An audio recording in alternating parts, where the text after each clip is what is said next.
और मैं सर बगैर जी किसी मैं चीमा साहब सबसे पहले तो भारत को मुबारकबाद देना चाहूंगा आज कि वो बहुत बड़े सानेहे से बच गए हैं। उसकी वजह ये है मैं बायस ओपिनियन नहीं दूंगा, मैं एक वन साइडेड ओपिनियन नहीं दूंगा। उस मुल्क की भारत की तरक्की के लिए जरूरी था कि मोदी साहब आगे प्राइम मिनिस्टर बनते। के अलावा ऑपोजिशन स्ट्रांग है इस मरतबा, तो मुझे लगता है कि स्ट्रांग ऑपोजिशन होना भी बहुत ज़्यादा ज़रूरी होता है, क्योंकि वो भी कहीं ना कहीं पर जो रूलिंग पार्टी है उससे बहुत ज़्यादा इंपॉर्टेंट काम जो है वो करवाती है। उन पर भी एक प्रेशर होता है कि भाई अब हमने ये काम करना है, हमने जनता को नाराज़ नहीं करना, या हम लोगों ने कुछ इस तरह के काम करने हैं जो कि जनता के पक्ष में और ज़्यादा बेहतरी जो है वो लेकर आए। अब आप देखें 2014 के अंदर इंडिया 10th लार्जेस्ट इकोनॉमी थी और आज देख लें कि वो 5th लार्जेस्ट इकोनॉमी है। उन्होंने तो बोला थर्ड भी बनने, और वो थर्ड भी बनने जा रहे हैं। अब वो तीसरी दफा लगातार प्राइम मिनिस्टर बना है। इसकी वजह से पॉलिटिकल स्टेबिलिटी आई है, ठीक है। और इस पॉलिटिकल स्टेबिलिटी की वजह से जो नेशनल उनकी स्टॉक एक्सचेंज है उसमें 20 बिलियन रुपीस जो थे उनकी ट्रांजैक्शन हुई है, और ये वर्ल्ड रिकॉर्ड एक दिन में, और ये वर्ल्ड रिकॉर्ड है। अब देखिए हम नमस्कार दोस्तों, नमो राष्ट्रवाद में आपका स्वागत है। आज के इस वीडियो में हम देखेंगे कि पाकिस्तानी लोग क्या सोचते हैं। मोदी जी का जो थर्ड टर्म उनका शुरू होने वाला है, इलेक्शन जीत चुके हैं और NDA 3.0 या मोदी 3.0 पे स्टार्ट होने वाला है। तो ये लोग काफ़ी मतलब मिली-जुली राय रखते हैं। कई जो जैसे कमर चीमा हैं और तरार साहब हैं, वो तो बहुत खुश हैं कि यार ठीक है, मोदी साहब आना बड़ा ज़रूरी था भारत की तरक्की के लिए। लेकिन फिर कुछ पाकिस्तानी इसमें ऐसे नहीं है जो वही अपना बादल बन रखते हैं, मतलब वही बेवकूफ़ वाली बातें भी कर रहे हैं। तो आइए पहले पूरा वीडियो देखते हैं और वीडियो के अंत में हम लोग डिस्कस करेंगे। साथ ही एक चीज़ के बारे में और भी डिस्कस करेंगे कि अयोध्या में क्यों बीजेपी हार गई, क्या वाकई अयोध्या वासियों ने बीजेपी को धोखा दिया है। इस बारे में मैं एक डिटेल वीडियो बनाने वाला हूँ पूरे फैक्ट के साथ। बहुत जल्दी मेरे चैनल पर वीडियो आएगा कि धोखा हुआ कि नहीं हुआ या कहानी कुछ हो रही है। तो आइए पहले इस वीडियो को देखते हैं और इस वीडियो के बाद बगैर एग्जैजुरेशन चीमा साहब देखिए, आज मैं सबसे पहले तो बात करना चाहूंगा कि आज बातें क्या हो रही हैं भारत के टीवी पे बातें क्या हो रही हैं और लोग पाकिस्तान में क्या बातें कर रहे हैं। मैं इन सब को मिक्स करके बताता हूं, वो उसके मिले जुले रिएक्शन के बाद हम बात करते हैं। लेकिन ये फैक्ट है, बहसीते स्टूडेंट ऑफ पॉलिटिकल साइंस, भारत की तरक्की पॉसिबल नहीं थी अगर मोदी साहब अगले प्राइम मिनिस्टर ना होते। इसमें कोई शक ही नहीं है, कोई दो राय ही नहीं है इसमें। अब उसमें बताता हूं बात, लोग जो बातें कर रहे हैं आज। अब से 10 मिनट पहले मैं भारत के टीवी चैनल देख रहा था, उसमें वो कह रहे थे जी अब इस गाड़ी के ड्राइवर 3 होंगे क्योंकि कोलिजन गवर्नमेंट है। अच्छा, फिर उनकी मिनिस्ट्रियों के बारे में बातें हो रही हैं कि जी होम मिनिस्टर उनका होगा, ये होगा, वो होगा। मीडिया जितनी बातें जिस तरह करता है, पाकिस्तान की तरफ से बातें आ रही हैं कि हिंदुस्तान के मुसलमानों ने मोदी साहब को रिजेक्ट कर दिया है और यूपी के अंदर वो वोट नहीं होगी, 40 सीटें होती। हम शोर मचाते थे सबसे ज्यादा कि चाइना हमारा फ्रेंड है, और चाइना ने कहा है कि we are ready to work with India. ठीक है, उन्होंने कंग्रेचुलेट किया, नेतन्याहू ने कंग्रेचुलेट किया, बधाई हो कहा उन्होंने। तो आप देखें कि चाइना, जो कि हम समझते हैं कि हम चाली अभी तक चाइना की बेस पे रहे हैं, अगर चाइना उनके साथ काम करने को तैयार है तो हम क्यों नहीं कर सकते। वो स्टेबिलिटी मस्ट होती है। अब देखिए इंडिया जो तरक्की कर रहा है इसी वजह से तरक्की कर रहा है क्योंकि उनकी गवर्नमेंट स्टेबल है। अब जब गवर्नमेंट स्टेबल होती है तो फिर उनकी इकोनॉमी भी स्टेबल हो जाती है, बिकॉज एक ही पर्सन जब बार बार प्राइम मिनिस्टर बनता है उसका पॉइंट ऑफ व्यू सेम होता है। इफ अगर डिफरेंट पर्सन आता है अपना, उसका पॉइंट ऑफ व्यू अलग होता है, बिकॉज हर पर्सन का अपना अपना पॉइंट ऑफ व्यू होता है। उसकी मतलब physical policy, monetary policy, there are different. अब अगर सेम प्राइम मिनिस्टर बन रहा है, उनके मतलब कि अब पहले था अब दोबारा फिर बन गया, तो वो अपना सेम पॉइंट ऑफ व्यू लेके आगे जाएगा और गवर्नमेंट उनकी स्टेबल है, उनकी इकोनॉमी भी स्टेबल है, वो फिर आगे मज़ीद तरक्की करेंगे। That's my point of view. China के साथ हमारे रिलेशनशिप जो कहे जाते हैं, हमारे रिलेशनशिप उनके साथ क्या है, हमारी सिमिलैरिटीज उनके साथ क्या है अगर देखी जाए। सिर्फ और सिर्फ हम पाकिस्तान की उनके साथ सिमिलैरिटी चाइना के साथ ये है कि भारत के साथ हमारी नहीं बनती तो जो आप हमारे चाइना भाई हैं, आप हिमालय से ऊपर हैं, आप हिमालय से नीचे हैं। लेकिन करप्शन है, उसमें हम किकबैक्स लेते हैं प्रोजेक्ट्स पे, उनकी भी मजबूरी है कि भारत की दुश्मनी में उन्हें सपोर्ट करना होता है। इसके अलावा कुछ भी नहीं है। भारत के साथ हमारी सिमिलैरिटीज, हम सदियों से इकट्ठे रहे हैं, हम इंडस वैली के 2 बच्चे हैं, हम इंडस सिविलाइजेशन से दोनों निकले हैं। तो देखा जाए तो मेरी फीलिंग्स जो है वो भारत के साथ है। और आज जो मैं समझता था, मैं वैसे समझ रहा था, एक चीज जो है आज हमें इलेक्शन से सीखनी होगी, बल्कि 2 चीजें मैं बताना चाहूंगा। एक तो ये थी कि मोदी साहब की लिस्ट ऑफ परफॉर्मेंस और उनके जो 8 साल पिछले थे, 10 साल, उसमें चीमा साहब ओवर कॉन्फिडेंस ने नुकसान पहुंचाया है। लोग निकले नहीं है। लोग समझते थे कि मोदी साहब तो आए कि आए, जिस तरह वो एक बात होती थी, इस बार मोदी 400। वैसे अभी इंडिया में इलेक्शंस हुए हैं, पहले नंबर पे तो हमें ये देखना ज़रूरी है कि भाजपा जो मोदी सरकार है वो पहले से पिछली दफ़ा की निस्बत इस दफ़ा उनके पोल्स में वो नीचे गए हैं। जो सिंपल उनको बेसिकली जो मेजॉरिटी चाहिए थी हुकूमत बनाने के लिए 270 का फिगर वो पूरा नहीं कर सके। वो अपना यूपी में हार गए हैं। अयोध्या की सीट जहाँ पे उन्होंने राम मंदिर बनाया था वहाँ से वो हार गए हैं। यानी कि जो उनकी बेसिकली एक्सट्रीमिस्ट आइडियोलॉजी थी, इंडिया के लोगों ने उनको शिकस्त दी है। इसमें आप देख सकते हैं कि जिस तरह से यूट्यूबर थे ध्रुव राठी, उन्होंने बड़ा काम किया, उन्होंने अवाम को एजुकेट किया और उसका जो है वो बड़ा पॉजिटिव रिजल्ट देखने को आया है। अच्छा। तृणमूल नेशनल कांग्रेस ममता बनर्जी की जो पार्टी है उन्होंने बंगाल विन किया है। पंजाब में ऑलरेडी जो आम आदमी पार्टी है, तो इसलिए जो फॉर राइट पार्टी है मोदी की वो डाउनफॉल का शिकार है।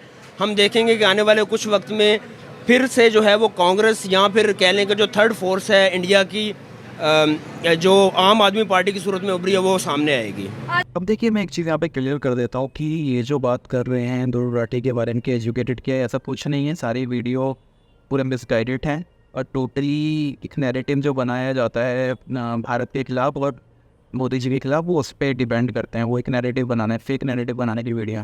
तो लेकिन इससे ये चीज़ क्लियर होती है कि देखिए, जो टूल किट काम करती है अगेंस्ट इंडिया, अगेंस्ट हिंदुत्व और अगेंस्ट मोदी जी, तो वो कितनी स्ट्रॉन्ग है और किस तरह से पाकिस्तान से उनको सपोर्ट मिलता है और इन लोगों को सब पता है इसके बारे में। तो टूल किट कहाँ से ऑपरेट हो रही है, ये चीज़ साफ पता चलती है। तो मैं यहाँ पे ये चीज़ क्लियर करता हूँ कि ध्रुव राठी कुछ एजुकेटेड नहीं किया। इस तरह के जो पूरे ये टूल किट है, ये सिर्फ इसने लोगों को गुमराह किया है, पूरी टूल किट ने। तो उसमें लोग ओवर कॉन्फिडेंट होके तो कई लोगों ने वोट ही नहीं, बाहर निकले नहीं है। टर्नओवर जो थी वो कम थी। दूसरी चीज आज जो देखी गई है, कांग्रेस के राहुल गांधी साहब मुसलसल इसको कहते थे कि ये मोदी वोटिंग मशीन है। तो आज दूसरी चीज जो है वो ये साबित हो गई है कि भारत की जमहूरियत जो है वो दुनिया में एक स्ट्रॉन्ग जमहूरियत है। ये आज प्रूव हो चुका है कि उनका ईवीएम सिस्टम भी सही काम करता है और वहां पे हकीकी, जिसको कहते हैं ना, अमेरिका से बेहतर जमहूरियत है। आज मैं आपको आज इस चीज की गवाही देता हूं। इस चीज की मैं 2-3 दिन मुसलसल जसदीप के साथ टीवी पे साथ अटैच रहा हूं। भारत के अंदर मेरे कई दोस्त जो इलेक्शन लड़ रहे थे, उनको इसलिए आई वाज इन्वॉल्व। कई बड़े बड़े नाम थे इसके अंदर, और 2 दिन मैं और जसदीप मुसलसल टीवी के साथ हम अटैच रहे हैं। तो मैं ये आज जिस चीज को मैंने अपनी आंखों से पहली दफा इस चीज की गवाही दूंगा कि भारत की जमहूरियत जो है इस वक्त दुनिया की 76 साल से हमारे नेबर के साथ ताल्लुकात क्यों नहीं बेहतर हो रहे? इंडिया से क्यों हम दुश्मन कही जाते हैं, ताल्लुक नहीं बेहतर? लेकिन वो तो मजहबी बात ले आते हैं ना, मजहब अच्छा। को बीच में ले आते हैं, ये बात है। मजहब को बीच में कौन लाता है? ये इंडिया वाले। अच्छा, ठीक है। हाँ, सियासतदान नहीं लाते। अच्छा, एक और डिफरेंस है जो पाकिस्तान और इंडिया का। पाकिस्तान उनकी कॉपी क्यों नहीं करता? जैसे इंडिया में उन्होंने आईटी में बहुत ज़्यादा आगे गया है और गूगल का सीईओ वो आपको पता है इंडिया का है। अब ये का सीईओ इंडिया, अब ये सिर्फ उस चीज के पीछे पड़ गया कि इंडिया 4 पे चला गया। हाँ। अब वो देखें उनकी जो एक कंपनी है ना, उसका जो रेवेन्यू है, आई थिंक सो टाटा है। हाँ, उसका जो रेवेन्यू है पूरे पाकिस्तान के रेवेन्यू के बराबर है। अब वो चांद पे जाने की कोशिश यही है पाकिस्तान कर रहे हैं। पहले तो अपने मुल्क का कर्जा देख लो आप। हमारे लीडर्स का ये मानना है कि जो पाकिस्तान जिंदाबाद और इंडिया मुर्दाबाद कहेगा वही सच्चा पाकिस्तानी है। जो कुछ भी है, मैं बात करना चाहूंगा उस रीजन के अंदर स्टेबिलिटी और उस रीजन की ग्रोथ और how to move India, how India can prosperous and move forward. क्योंकि मेरी फीलिंग्स अगर जाती तौर पे देखिए चीमा साहब, मेरी फीलिंग्स भारत के साथ है, चाइना के साथ नहीं है मेरी। और दूसरा, अगर भारत सेफ होगा, भारत तरक्की करेगा, रीजन तरक्की करेगा, पाकिस्तान तरक्की करेगा। अगर वहां पे स्टेबिलिटी नहीं आती, देखिए आज हमें उम्मीद है, आज भारत तरक्की कर रहा है, हमें उम्मीद है इस चीज की कि वो रीजन स्ट्रांग होगा, पीसफुल होगा। अगर भारत अगर तरक्की नहीं करता, भारत सफर करता है, तो पूरा रीजन सफर करेगा। ठीक और है। आज देख लें कि वो 5th लार्जेस्ट इकोनॉमी है, उन्होंने तो बोला थर्ड भी बन और वो 3rd भी बनने जा रहे हैं। तो अब आप देखेंगे पाकिस्तान की जगह पे खड़ा हुआ है, पाकिस्तान के पास सरकारी मुलाजमिन को तनख्वाहें देने के लिए पैसे नहीं है, वो हम IMF से मांग के पैसे देते हैं। ठीक है। हमारे यहाँ पेट्रोल और बिजली और महंगाई रोजाना बढ़ती जा रही है, ठीक है। बेरोजगारी रोजाना बढ़ती जा रही है, और हमारे यहाँ एक भी ऐसा प्राइम मिनिस्टर है जिसने 5 साल पूरे किए हैं। ठीक हो गया। और उधर एक प्राइम मिनिस्टर थर्ड टाइम अपनी बारी पूरी कर रहा है। इधर जो पब्लिक खड़ी है उनसे पूछ लेते हैं भाईजान, सिर्फ इतना बता दें, जो पाकिस्तान में इलेक्शन होते हैं क्या वो बिल्कुल अच्छे, शफाफ, फ्री एंड फेयर इलेक्शन होते हैं? बिल्कुल शफाफ नहीं होते। आप बताइएगा, जो इलेक्शन होते हैं फ्री एंड फेयर होते हैं, बिल्कुल जिसका जो हक है उसे मिलता है? नहीं, वो नहीं मिलता। ठीक हो गया। और आप क्या कहना चाहेंगे, जो इलेक्शन होते हैं सही होते हैं? बिल्कुल भी नहीं चाहिए। ठीक है, पाकिस्तान आगे है या इंडिया आगे है?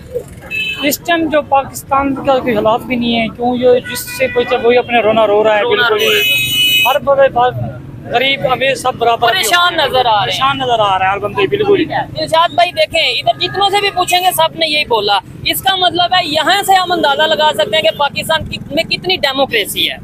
देखें, जब तक आप डेमोक्रेटिक वैल्यूज को कायम नहीं रखेंगे, आपके अंदर पॉलिटिकल स्टेबिलिटी नहीं होगी। अब देखिए, हम शोर मचाते थे सबसे ज्यादा कि चाइना हमारा फ्रेंड है, और चाइना ने कहा है कि we are ready to work with India.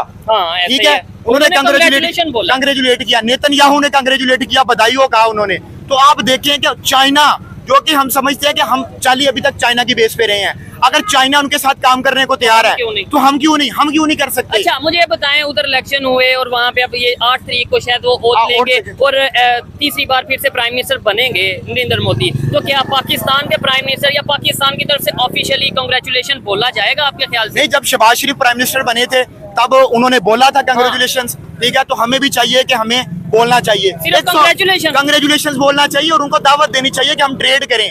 भाई, हमारा एक बॉर्डर है, अगर हम बॉर्डर हटा देंगे तो हम ट्रेड कर सकते हैं। देखिए, अब हमें ट्रेड करने के लिए किधर से किधर जाना पड़ता है। बंदरगाहें इस्तेमाल होती हैं, बंदरगाहों के ऊपर खर्चा होता है, बहरी जहाज के ऊपर लेके जाते हैं उसके ऊपर खर्चा होता है, और यहाँ पे तो हमारा खर्चा होता ही नहीं है। तो हम देखिए, हमने 70-75 साल 76 साल दुश्मन काफी खेल लिया है। तो मेरा ख्याल है कि अब दोस्ती का हाथ बढ़ाना चाहिए और जज्बाती होकर नहीं सोचना चाहिए। देखिए, ऐसे ही है, दुनिया के जितने भी साउथ कोरिया और नॉर्थ कोरिया, उनकी आपस में सुलह हुई है। आप देखिए कि दुनिया में बड़े बड़े यूरोपियन कंट्रीज की सुलह हुई है। अमेरिका और चाइना एक दूसरे के सबसे बड़े दुश्मन है, लेकिन ट्रेड कर रहे हैं। ऐसे ही है। देखिए, आजकल दुनिया ट्रेड के ऊपर चल रही है। जब तक आप पॉलिटिकल स्टेबिलिटी लेके आएंगे, आप उनके साथ ट्रेड करेंगे, आप एशिया के अंदर तरक्की करेंगे। जो चीजें हमारे पास मौजूद नहीं है हम उनको दे सकते हैं, जो उनके पास नहीं वो हम ले सकते हैं। और इसको समझने की कोशिश करें, और जो लोग इसके पीछे स्टेक होल्डर्स हैं, जो कि बॉर्डर्स के ऊपर तनाव बना के रखना देना चाहते हैं, उन लोगों को मेरी ये सलाह है कि इस कौम के ऊपर रहम करें। अदरवाइज देखें, जिस कंट्री ने आगे जाना वो तो जा रहा है, जिन्होंने ट्रेड करनी है वो कर रहे हैं। अब तो इवन वो कहते हैं कि हमें पाकिस्तान से ट्रेड की जरूरत नहीं, वो ये कहते हैं कि हम लेट्स सपोज आप ये बात कर रहे हैं ना कि भाई हमें ट्रेड करनी चाहिए, ये करना चाहिए। मैं गारंटी से कहता हूँ नीचे बहुत से कमेंट आएंगे कि भाई हमने नहीं करनी, क्योंकि वो कहीं ना कहीं नाराज नजर आते हैं कि जब भी हमने पहल की, हाथ बढ़ाया, हमारा कुछ ना कुछ है, कभी बम्बई अटैक, कभी कुछ, इसके ऊपर भी तो कोई वर्क करना। देखें, जब आप एक चीज नोट करें, जब भी हम करीब आने लगते हैं तभी कोई ना कोई ऐसा इंसिडेंट हो जाता है। जैसे मनमोहन सिंह और परवेज मुशर्रफ के दरमियान एक मामला तय पाया था, उसके बाद मुंबई अटैक्स हो गए। तो सवाल ये मैं छोड़ के जा रहा हूँ कि वो मुंबई अटैक्स उसी टाइम पे क्यों हुए, और वो किस पे इल्जाम लगाया गया, वो भी सारी दुनिया जानती है। मैं उन लोगों को कहता हूँ कि भाई, आप लोगों के बच्चों ने बाहर क्या के रहना है, हमारे बच्चों ने यहाँ पे रहना है। ये हमारी सारी यंग जनरेशन, इन्होंने यहाँ पे रहना है। इस मुल्क पे रहम खाएं और यहाँ पे पॉलिटिकल स्टेबिलिटी आने दे। क्या इनमें से जितने भी लोग खड़े हैं, इनमें से आप किसी से पूछें क्या हमारा प्राइम मिनिस्टर 5 साल टेन्योर पूरा करेगा? पाकिस्तान के जो इस टाइम मौजूदा प्राइम मिनिस्टर है उसका नाम क्या है? शहबाज शरीफ। वो क्या आपको लगता है कि 5 साल अपने पूरे करेंगे? ये अब बच्चे हैं, मतलब ये बात कर रहे हैं। आपको पाकिस्तान के मौजूदा प्राइम मिनिस्टर का नाम क्या है? शहबाज शरीफ, नवाज शरीफ। तो वो अपना वक्त पूरा कर पाएंगे? क्या वजह है, क्यों नहीं वक्त पूरा कर पाएंगे आपके ख्याल से? क्या वजह? ये जब से ऐसे ही चल रहा है। अच्छा, जब से मतलब पाकिस्तान बना ऐसे ही चल रहा है? ऐसे ही चल रहा है, कोई 5 साल पूरे नहीं कर रहा। ठीक है, दिलशाद भाई, सर आप क्या कहना चाहेंगे? ये इसलिए 5 साल पूरे नहीं होते कि आपस में इनकी लड़ाइयाँ, अपनी सीटों के खींचा खिंचाई खत्म ही नहीं होती, तो 5 साल कैसे? नहीं, तो ये नेबर कंट्री में देखें, उधर भी पॉलिटिशियन है, उधर भी बड़ी बड़ी आबादी है, उधर कैसे वो 5 साल पूरा, इंडिया में कैसे कर जाते हैं? वो आपस में ऐसे खींचातानी नहीं करते, उनमें इत्तेफाक है। उनकी आवाम उनके साथ है, आवाम तो हम भी उनके साथ है, लेकिन ये आवाम के लिए कुछ करते नहीं, अपनी जेबें भरते हैं, अपना लूटमार करते हैं, अपनी सीटें देखते हैं। 76 साल से हमारे नेबर के साथ ताल्लुकात क्यों नहीं बेहतर हो रहे? इंडिया से क्यों हम दुश्मन कही जाते हैं, ताल्लुक नहीं बेहतर? लेकिन वो तो मजहबी बात ले आते हैं ना, मजहब को बीच में ले आते हैं, ये बात है। मजहब को बीच में कौन लाता है? ये इंडिया वाले। अच्छा, ठीक है। हाँ, सियासतदान ही लाते हैं। ये बताएं हमारे पाकिस्तान के, आप ये बताएं फर्क अगर बताना है तो पाकिस्तान के जो पॉलिटिशियन है उनमें और इंडिया के पॉलिटिशियन में कोई फर्क नहीं है। नहीं, पॉलिटिशियन में फर्क ये है कि ये एक दूसरे की जो है ना बारी टांगे खींचते बारी लगाई है। फॉर एग्जाम्पल एक जो कोई भी सियासी पार्टी आती है उसको कम से कम 5 साल पूरे करने दें, ये चीज है तो उसकी फिर पैरामीटर्स आप डिफाइन कर सकते हैं। पूरी दुनिया उसके ऊपर भी पाकिस्तान के ऊपर ट्रस्ट करेगी। अपना पेट पूरा कर रहे थे। और दूसरा जो मेरा मौकफ है वो बिल्कुल सही है। अब पूरी पाकिस्तान को इस टाइम पता भी है। दिलशाद भाई क्या कहना चाहेंगे? वो सर जो खड़े हैं ना, उन्होंने बोला मजहब की बात इंडिया वाले करते हैं, जबकि मैंने जो ऑब्जर्व किया यहाँ पे भी बड़े ऐसे लोग मौजूद हैं जो ये कहते हैं हिंदू हैं, हम नॉन मुस्लिम से ट्रेड नहीं करेंगे, हम नॉन मुस्लिम के साथ ऐसा नहीं करेंगे, वैसा नहीं करेंगे। ये मेरी बात सुने, अगर हम गैर मुस्लिम की चीजें इस्तेमाल नहीं कर रहे तो हम प्रिंटिंग प्रेस क्यों इस्तेमाल कर रहे हैं? ठीक है, हम मोबाइल क्यों इस्तेमाल कर रहे हैं? ये माइक क्यों इस्तेमाल कर रहे हैं? इस्तेमाल हो रहा है, ये कैमरा क्यों इस्तेमाल हो रहा है? अगर आपने गैरत खानी है, मैं बड़े तल्ख जुमले मेरा थोड़ा सा आपसे इंतजार है। फॉर एग्जाम्पल जहाँ पे हमारी मजबूरी है वो चीजें हमें इस्तेमाल करनी चाहिए, ठीक है। लेकिन जब जैसे कि इसराइली चीजों का बाइकाट करना चाहिए तो हमें करना चाहिए। फॉर एग्जाम्पल आप वो भी यही कह रहे हैं ना कि हर चीज को बाइकाट करो, ऐसा तो ना करो। मुझे मौका दीजिए, जहाँ पे मजबूरी है वो चीजें यूज करें। अब फॉर एग्जाम्पल मेडिसिन की कंपनी वो पाकिस्तानी मेडिसिन हैं वो यूज करें। फॉर एग्जाम्पल जो उनका जो है नेस्ले है, ठीक है, या जो भी कंपनी है। अच्छा चले ETC मैं कर रहा हूँ, पाकिस्तानी कंपनी है ना, आप अपने लोकल जो इकोनॉमी है उसको प्रमोट करें। मैं अगर आपसे ये पूछूं, आपका कहने का मतलब ये है कि जो चीजें हमारे पास नहीं है वो उनकी यूज कर लें। मैं कहता हूँ ये तो फिर मुनाफिकत नहीं होगी। ये तो लेट्स सपोज अगर मैं आपसे कहूँ कि मेरी आपसे दुश्मनी है फॉर एग्जांपल, और मैं आज के बाद आपसे बिजनेस नहीं करूंगा, और साथ ये भी कहूँ लेकिन जो चीजें मेरे पास नहीं है वो मुझे दे देना, ये तो इसका सोल्यूशन क्या है? मैं आपको पाकिस्तान इस काबिल हो ना, मैं आपको इसका सोल्यूशन पाकिस्तान देखें। अब ये एक दो बड़े ब्रांड है खानों के, अब उसमें देखिए कि वर्कर्स कौन काम कर रहे हैं, पाकिस्तानी वर्कर्स काम कर रहे हैं। तो अगर हम उनको ही बंद कर देंगे तो किनका चूल्हा बंद हो जाएगा? ठीक है, तो मुझे बताएं उनको फर्क पड़ेगा? अच्छा हमारे तो दोस्तों वीडियो आपने देख लिया है और इस वीडियो में आपको पता चल गया है। सबसे पहले तो ये चीज़ क्लियर होती है कि टूल किट किस तरह से काम करती है और किस तरह से ये ऑपरेट होती है पाकिस्तान से, किस तरह से ये लोग खुश है कि हाँ भाई दुर्घटना ने बड़ा एजुकेटेड कर दिया लोग ब्रो, और वो लोग बेवकूफ़ हैं जो उसकी वीडियो देख के उसे सच मान लेते हैं। अब कुछ नहीं करना है आपको, आप थोड़ा गूगल करके आप खुद भी तो अपना दिमाग लगा के देख सकते हो ना कि क्या सच्चाई है। आप गुमराह हो रहे हो तो फिर वो आपकी समस्या है और पाकिस्तानी इससे खुश हैं। बाकी जो वोट बैंक है वो अलग अलग वोट बैंक होता है, अलग अलग लोगों के थिंकिंग होती है, अलग अलग तरीके से लोग वोट देते हैं सोच कर। किसी के लिए कोई अलग मुद्दा है, किसी के लिए कुछ अलग बहुत बड़ा मुद्दा है, वो उस चीज़ों पे देते हैं। लेकिन एक चीज़ है कि जिन लोगों को, जो लोग एजुकेटेड है, जिनको नॉलेज है, उनको पता होता है कि भाई क्या चल रहा है, क्या चीज़ है और किस चीज़ का समर्थन करना चाहिए, किसका नहीं। अब यहाँ पे जैसे मैंने अलग अलग वीडियो क्लिप्स डाले हैं, तो अब इसमें जैसे शुरू में आपने जो है वीडियोस देखे हैं तो तारीफ़ कर रहे हैं मोदी जी की, और वो कुछ कह रहे हैं कि हाँ ठीक है भाई बढ़िया चीज़ हुई है इंडिया के लिए, इंडिया की तरक्की के लिए बहुत ज़रूरी था मोदी जी का वापस आना। लेकिन वहीं जो लोग हैं जो वही अपना माइंड सेट रखते हैं, तो उनका वही सोचना है भी कि हाँ ये तो होना नहीं चाहिए था, मोदी को तो आना नहीं चाहिए था। देखते हैं अब आगे कैसे चलता है, पाकिस्तान को लेके क्या पॉलिसीज रहती है इस नई गवर्नमेंट की, या उसमें कुछ चेंज आता है या वो पहले की तरह ही होती है। और बाकी पाकिस्तानी आगे क्या सोचते हैं, आगे भी बहुत वीडियोस आने वाले हैं। स्पेशली अयोध्या में जो हार हुई है उसके लिए मैं स्पेशल वीडियो बनाने वाला हूँ कि क्या वाकई अयोध्या वासियों ने भगवान राम को और मोदी जी को धोखा दिया है, या ये हम जो एक ट्रेंड चल रहा है सोशल मीडिया पे ये गलत है। तो सिटी फैक्ट मैं एक वीडियो बनाने वाला हूँ और बहुत जल्दी ये वीडियो चैनल पर आने वाला है, तो चैनल के साथ बने रहिए। ये वीडियो अच्छा लगा तो लाइक करें, शेयर करें और चैनल को सब्सक्राइब करना ना भूलें, बेल का आइकन दबा दें। और मिलते हैं नेक्स्ट वीडियो में, तब तक के लिए जय श्री राम।